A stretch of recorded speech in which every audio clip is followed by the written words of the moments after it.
السلام علیکم ورحمۃ اللہ وبرکاتہ۔ استقبال ہے آپ کا ہمارے یوٹیوب چینل الحق وائس میں۔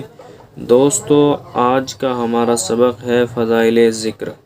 اللہ تعالی شانہ کے پاک ذکر میں اگر کوئی آیت یا حدیث نبوی نہ بھی وارد ہوتی تبھی اس منعم حقیقی کا ذکر ایسے تھا کہ بندوں کو کسی آن بھی اس سے غافل نہ ہونا چاہیے تھا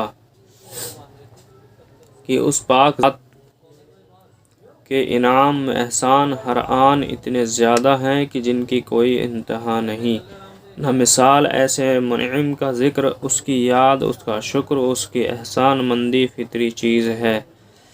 خداوند عالم کے قربان میں کرم جس کے لاکھوں ہیں ہر آن میں، لیکن اس کے ساتھ جب قرآن و حدیث اور بزرگوں کے اقوال و احوال اس پاک ذکر کی ترغیب و تحریض سے بھرے ہوئے ہیں تو پھر کیا پوچھنا ہے اس پاک ذکر کی برکات کا، اور کیا ٹھکانہ ہے اس کے انوار کا۔ تاہم اول چند آیات پھر چند احادیث اس مبارک ذکر سے متعلق پیش کرتا ہوں۔ پس تم میری یاد کرو، میرا ذکر کرو، میں تمہیں یاد رکھوں گا، اور میرا شکر ادا کرتے رہو اور ناشکری نہ کرو۔ تو اللہ تعالیٰ کا ہر وقت ہمیں ذکر کرتے رہنا چاہیے۔ پھر جب تم حج کے موقع میں عرفات سے واپس آ جاؤ تو مزدلفہ میں ٹھہر کر اللہ کو یاد کرو، اور اس طرح یاد کرو جس طرح تم کو بتلا رکھا ہے۔ در حقیقت تم اس سے پہلے محض ناواقف تھے۔ پھر جب تم حج کے اعمال پورے کر چکو تو اللہ کا ذکر کیا کرو جس طرح تم اپنے آبا و اجداد کا ذکر کیا کرتے ہو، ان کی تعریفوں میں رطب اللسان ہوتے ہو، بلکہ اللہ کا ذکر اس سے بھی بڑھ کر ہونا چاہیے۔ پھر جو لوگ اللہ کو بھی یاد کر لیتے ہیں ان میں سے بعض تو ایسے ہیں جو اپنی دعاؤں میں یوں کہتے ہیں: اے پروردگار، ہمیں تو دنیا ہی میں دے دے، سو ان کو تو جو ملنا ہوگا دنیا ہی میں مل جائے گا، اور ان کے لیے آخرت میں کوئی حصہ نہیں۔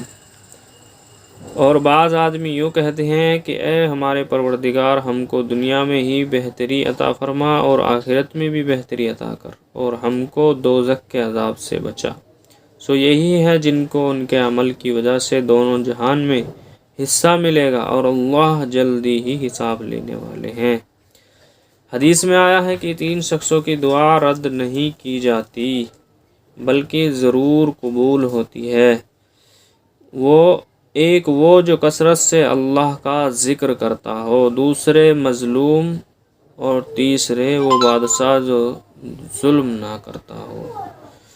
اور حج کے زمانے میں مینا میں بھی ٹھہر کر کئی روز تک اللہ کو یاد کیا کرو، اس کا ذکر کیا کرو، اور کثرت سے اپنے رب کو یاد کیجیے، اور صبح شام تسبیح کیجیے۔ پہلے سے عقل مندوں کا ذکر ہے، وہ ایسے لوگ ہیں جو اللہ تعالیٰ کو یاد کرتے ہیں،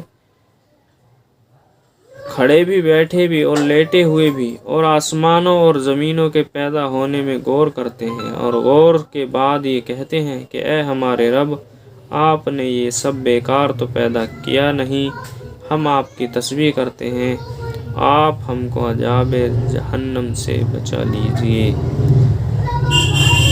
جب تم نماز خوف جس کا پہلے سے ذکر ہے پوری طرح کر چکو تو اللہ کی یاد میں مشغول ہو جاؤ، کھڑے بھی، بیٹھے بھی اور لیٹے بھی، کسی حال میں بھی اس کی یاد اور اس کے ذکر سے غافل نہ ہو۔ اللہ تعالیٰ کہنے سننے سے زیادہ نیک عمل کی توفیق نصیب فرمائے۔ السلام علیکم ورحمۃ اللہ وبرکاتہ۔